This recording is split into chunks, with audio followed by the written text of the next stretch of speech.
మీ business ఏదైనా మీ ఊర్లో promotion చేయాలంటే అది సుమన్ టీవీతోనే సాధ్యం. ఇప్పుడే సంప్రదించండి. బస్ స్టాండ్ లో బస్ ఎక్కడ నిలబడ్డట్టుగా మీరు నిలబడాలి. ఇంట్లో పిల్లలకు అన్నం పెట్టాలన్నా స్నానాలు చేసినా బండి వచ్చిందా ఉండాల్సిందే.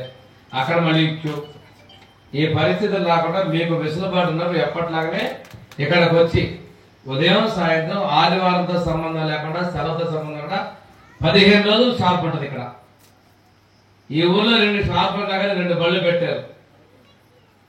అదేదో డబ్బులు దుర్వినియోగం చేయడం కోసం, అంతేనా?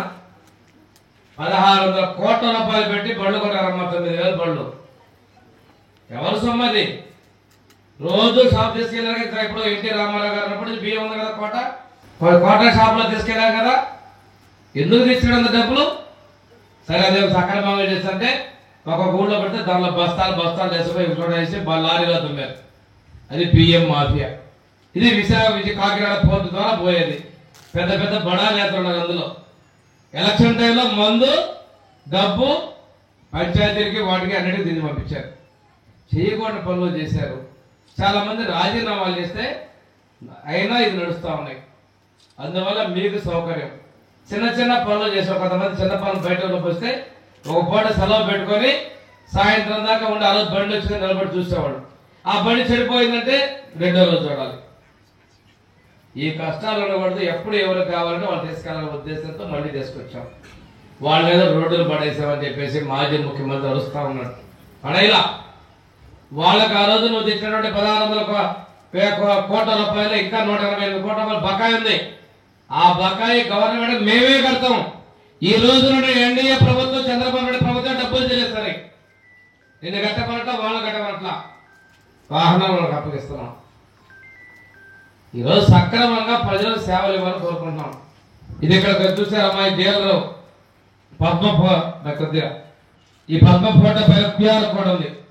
మీరు బియ్యం తీసుకున్న తర్వాత, చక్కెర తీసుకున్న తర్వాత ఆడ స్కాన్ చేసి నీకు నచ్చితే నచ్చే సమాధానం, నచ్చకపోతే నచ్చని సమాధానం ఇవ్వండి.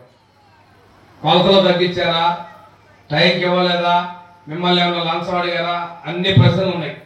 మీరు సమాధానం లేపితే చంద్రబాబు నాయుడు 10 నిమిషాలు ఫోన్ చేసి ఎందుకు ఇవ్వలేదు నా ప్రజలకు అడుగుతాడు. అందులో పారదర్శకంగా పెట్టాం మేము. ఇంకోటమ్మా, ఈ బియ్యాన్ని మీకు ఇచ్చే బియ్యం ఊరమే ఇస్తున్నాం. 45 రూపాయల 50 పైసలు కొనుగోలు చేసిస్తున్నాం. అమ్మాయి కేజీ బియ్యం 45 రూపాయల 50 పైసలు కొనుగోలు చేసి ఉచితంగా ఇస్తున్నాం. 2 రూపాయల పథకానికి ఎన్టీ రామారావు గారు పెడితే తర్వాత ఆ పథకం రూపాయి ఉచితంగా వచ్చేసింది. ఆ రోజు ఎన్టీ రామారావు గారు పెట్టిందాం ఇది. ఇంకోటి చక్కెర కూడా 35 కేజీల బియ్యం వచ్చే వాళ్ళకి 11.5 రూపాయలకి 1 కేజీ చక్కెర ఇస్తున్నాం. మిగిలిన వాళ్ళకి 1/2 కేజీ చక్కెర 17 రూపాయలకి ఇస్తున్నాం.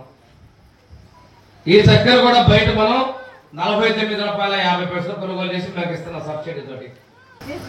ఈరోజు మనం రాష్ట్రంలో సుమారుగా 1,46,00,000 మందికి ఈ బియ్యం ఇస్తున్నామమ్మా. మన జిల్లాలో 6,61,000 మందికి ఇస్తున్నాం. మన కొండే నియోజకవర్గంలో 92,000 మందికి ఇస్తున్నాం. ఈ విధంగా మనం చేసుకుంటా వస్తూ ఉదయం 8 గంటల నుంచి 12 గంటలు, సాయంత్రం 4 గంటల నుంచి 8 గంటలకు ఇస్తూ 65 సంవత్సరాల పైబడిన పెద్దవాళ్ళకి, దివ్యాంగులు, అవయవ లోపాలు ఉన్నటువంటి వాళ్ళకి ఈ డీలర్లు పోయి ఇచ్చి రావాలని చెప్పేసి రూల్ పెట్టాం. ఏ ఒక్క వ్యక్తిని ఇబ్బంది పెట్టకూడదు అనేటువంటిది ముఖ్యమైన లక్ష్యం. మీరు చూడండి అమ్మా, ఎన్నికల ముందు మేము మాట ఇచ్చాం. ఎక్కడా మేము మాట తప్పలా. 4,000 పెన్షన్ ఇస్తున్నాం. అది కూడా ముందు 3 నెలల నుంచి ఇస్తామని చెప్పాం. ఇచ్చామా? తొలి నెలలో 7,000 ఇచ్చామమ్మా. 3 నెలలకు 1000 కలిపేసి ఇచ్చాం కదా. మేము ఎక్కడా మోసం చేయాల. 4,000 ఇస్తున్నాం. దివ్యాంగులకు 6,000 ఇస్తున్నాం. మంచంలో ఉన్నా, వీల్ చైర్లో ఉంటే 15,000 ఇస్తున్నాం. ఏదైనా దీర్ఘ వ్యాధులు ఉంటే 10,000 ఇస్తున్నాం. దాదాపుగా ఇప్పటికి 11 నెలలు ఇచ్చామమ్మా. ఎక్కడ ఆగలా. 1వ తారీఖులో సాల్వ్ అయితే ఉద్యోగ సిబ్బంది కూడా ముందు నిన్న ఇచ్చాం. మీ ఊర్లో కూడా